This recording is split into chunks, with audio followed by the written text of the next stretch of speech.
Hey guys, it's Mike from MasterYourMix.com again, and first off, I just want to congratulate you for getting to this point in the free training series. Statistically, 80% of all people who go through a training course will never complete it, and most people won't even get past the first video. And that's because those people truly don't want to take their skills to the next level. But clearly, that's not you.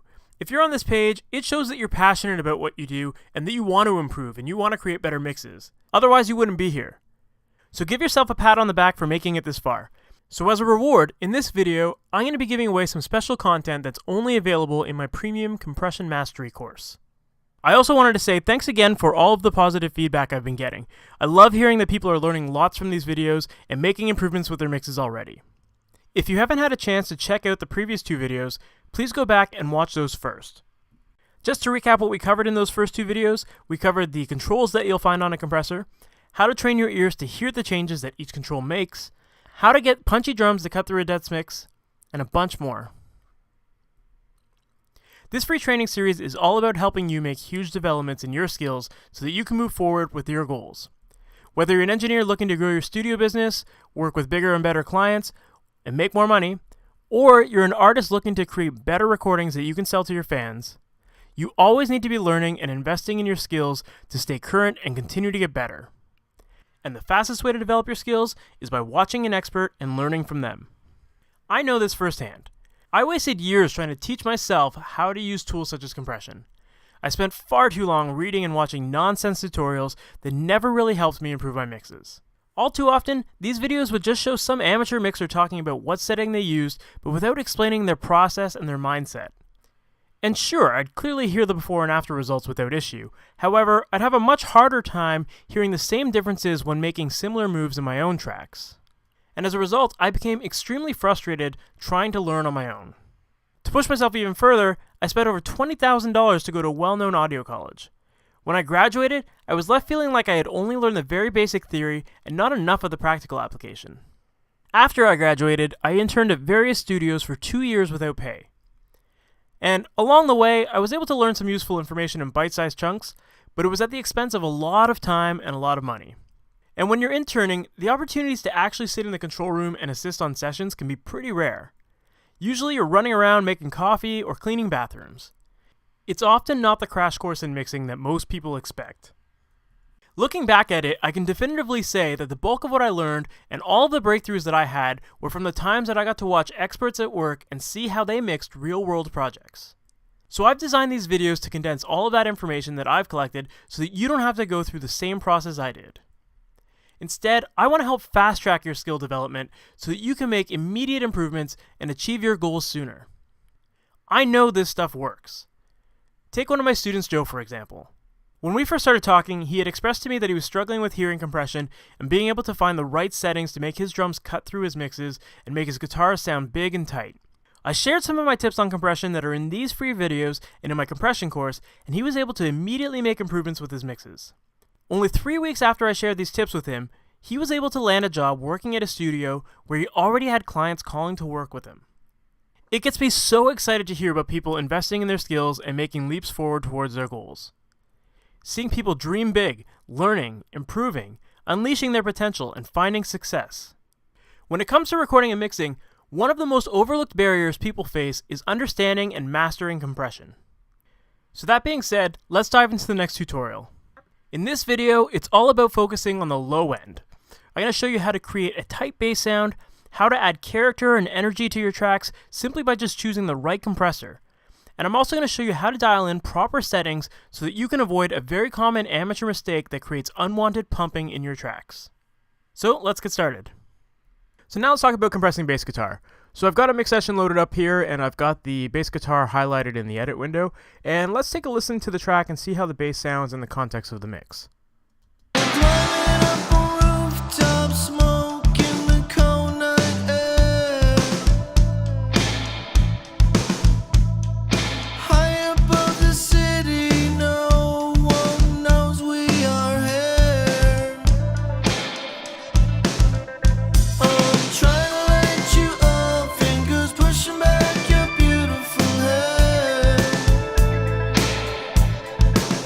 You're asking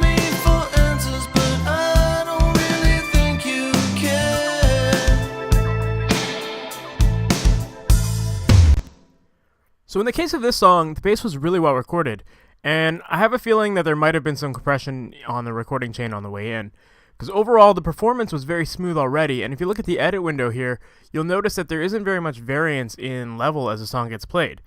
So normally in situations like this, I wouldn't even bother adding compression because you don't really need much more to control the level of the overall bass. That being said, I've decided to add some compression anyway because I was curious to hear how a couple different compressors could color the sound and see if they could enhance things. So one of my go-to compressors for adding any color to a sound is always the 1176. So let's load that up here. And again, I just really love the attitude that they add to sounds. I love the distorted characteristics, and the fast attack and release settings can come in really handy whenever you need to really tame the attack of a sound. When it comes to bass guitar, you need to first decide whether you want the attack of the pick to come through, or do you want it to sound a little bit softer. So if you use slower attack times, it'll allow you to get more of that pick sound to cut through. Whereas if you use a faster attack time, it'll help smooth everything out and get rid of that pick sound. Now, this bass part is very rhythmic and tightly locked in with the kick drum to emphasize the rhythm of the song. So in terms of an attack time for this, I think I want to let the attack of the pick come through to help exaggerate some of that rhythm with the kick drum. So now let's dial in some attack settings here. So I'm going to solo the bass and engage the plugin here. Now let's listen to the bass.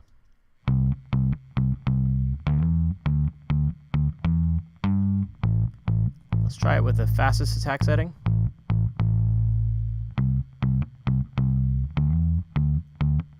And now the slowest.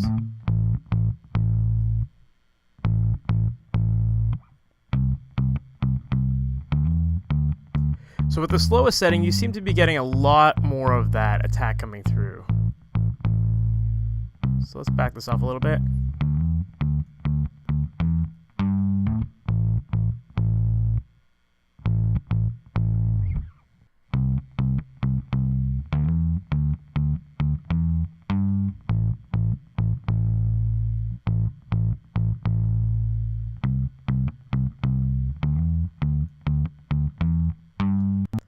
About there sounds right. Let's listen to that.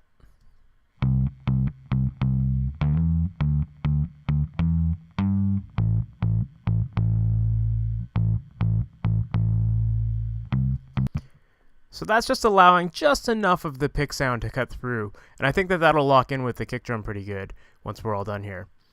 So now let's move on to the release.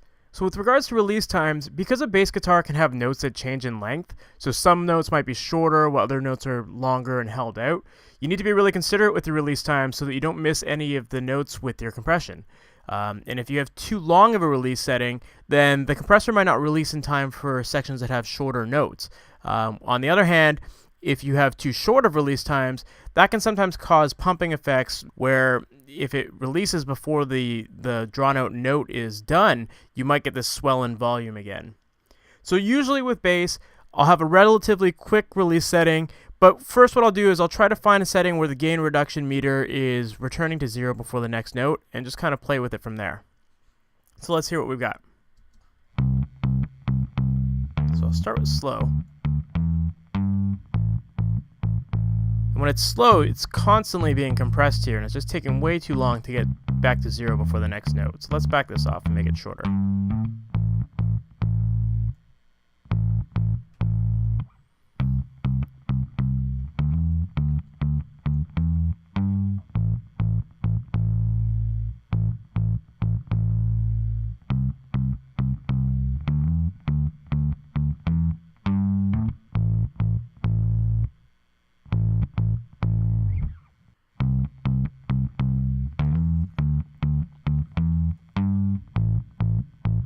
That seems to feel pretty rhythmic right there.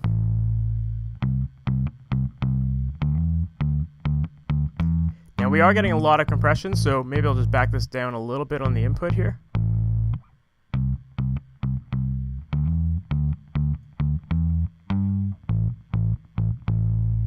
And we'll bypass it to see how it compares to our unbypassed level.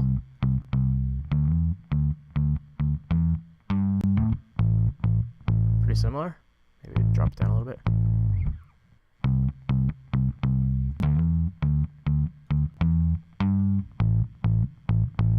Now let's listen to how this sounds in the context of the mix. I'm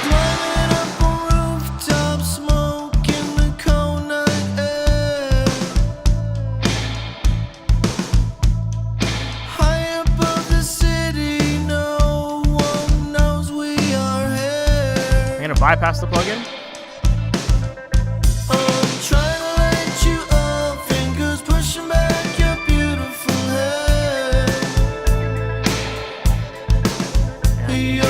Asking me for answers, but I don't really think you can. Sounds a little bit smoother with the compression in there. You get less of that woo, woo, woo kind of sound. You get a little less of that at the beginning of the notes. Just the way that we've set the release settings there. Seems to fit pretty good. And in solo, let's listen to see how that 1176 added a little bit of grit, if any at all. So here's bypassed. And I'm going to engage it.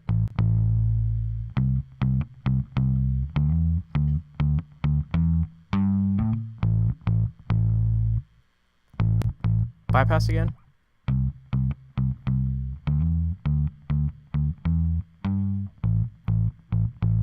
And in.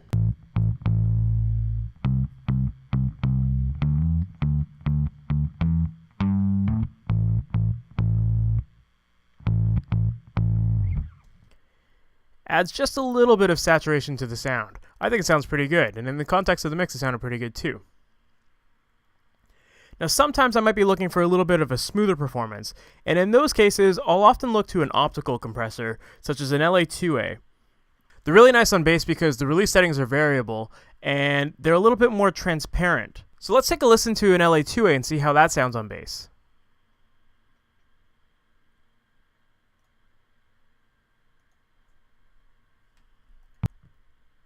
So here's the LA2A, and the way that this works is you have your output gain knob here, and your peak reduction knob here. The peak reduction basically acts like the threshold, so as you increase this, you get more gain reduction. And then after you've done this and you've determined the right amount of peak reduction that you want, then you can use the output gain control and boost up and down depending on what you need to match up with your bypass level. So let's listen to it one more time with no compression.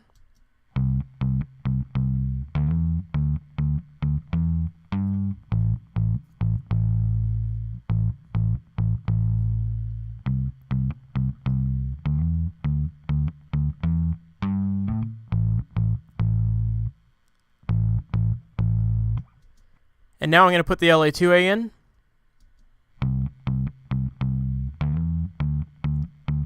So this is hitting it pretty hard, so I'm going to back down the peak reduction.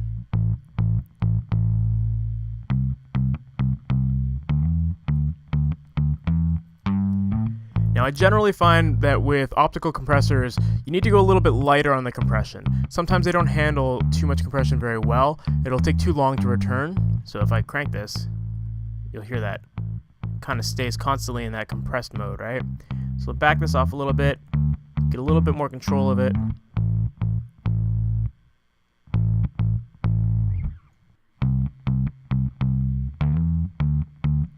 Back it off so it's kind of hitting zero quicker.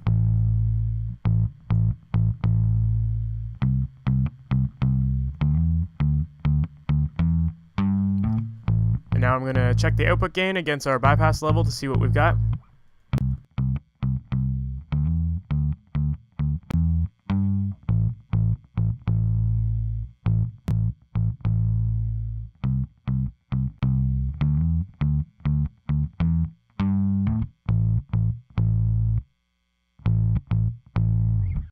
Sounds really good to me.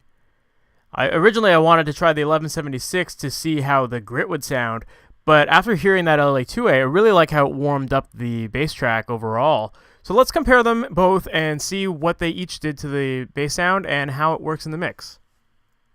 So here's the LA2A.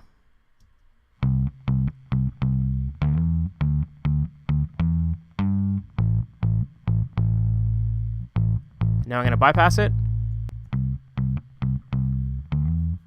Right away you lose all that warmth.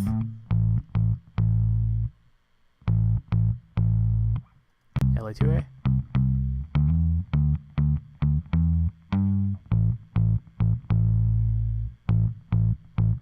And bypassed.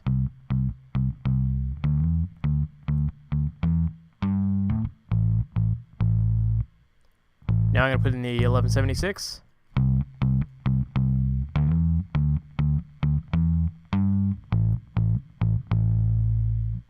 Definitely a little bit more gritty. And bypass that now.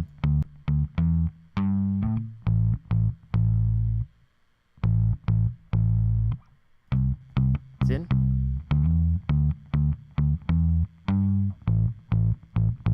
And bypassed. And LA2A.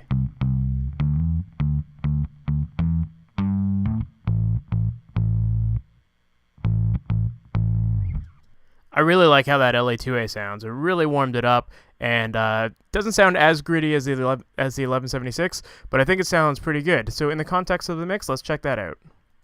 Climbing up a rooftop, smoking the cold night air.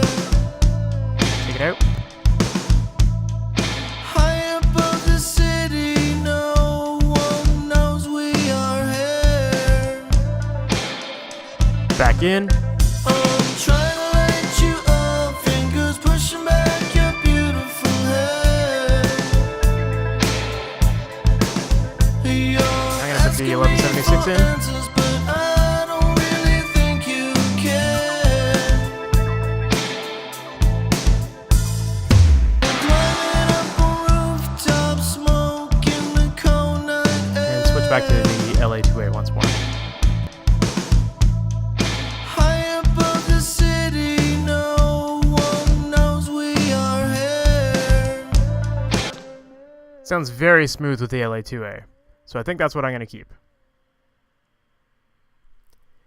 So there's one last thing that I want to talk to you about, and that is that you're not always going to have bass parts that have a lot of space between notes. And often you're going to end up getting parts that have a lot of fast back-to-back notes side by side, and the bass might not even be there to provide the rhythm as much as it is there to provide the low-end feel.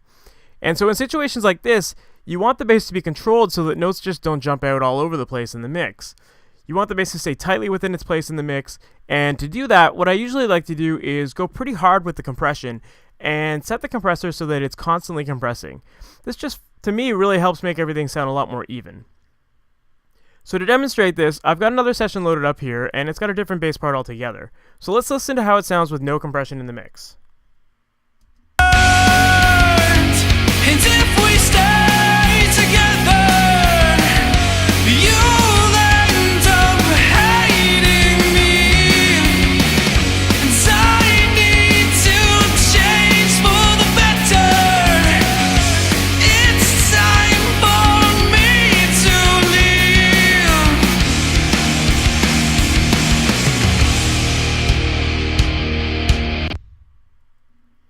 So there's definitely a little bit of pumping going on there with the bass, and you can hear the picking of the bass player poking in and out of the mix a little bit.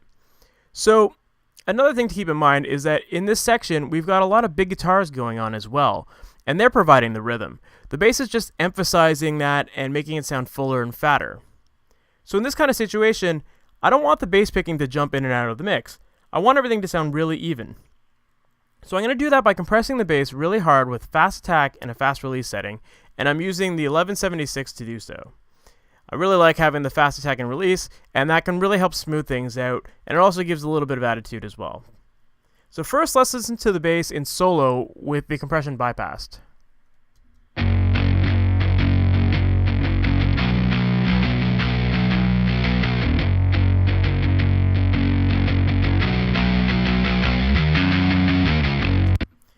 You can really hear the attack of the picking going on there. And when I engage the compressor, take a listen to this.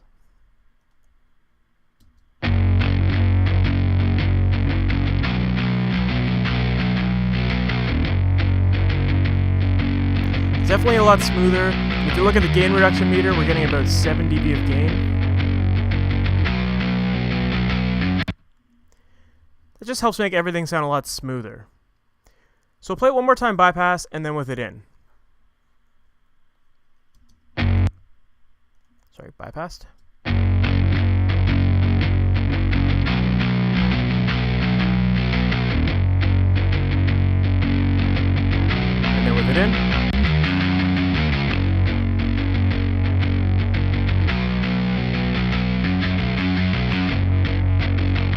So now let's listen to it in the context of the mix. I'll play it bypass first. And if we stay together, you'll end up hating me. And then I'll play it again with the compression on. And if we stay together, you'll end up hating me. So the bass just sits a lot tighter within its space in the mix, and the fast attack is taming some of that aggressive picking attack, and it just helps make everything sound a lot tighter. So if you've got tracks that are similar to this with lots of fast notes, and the purpose of the bass is just to provide feel, try this technique out. So there's a couple ways to help you manage your bass tracks and create bigger, balanced low end in your mixes. And all of this was done simply by using compression. So what's next? You need to ask yourself, what's holding you back from achieving your goals? Wouldn't it be great to take massive steps ahead with your skills and be able to produce radio-ready mixes with speed and confidence? What if you can consistently dial in proper settings and create mixes that have balanced low end and translate across multiple stereo systems? And have the ability to create more music, earn more money, gain new clients, and focus on growing your studio business? You can do this. In the next video, I'm going to introduce to you a program that is going to help speed up your learning process and make all of this possible. So stay tuned for that one.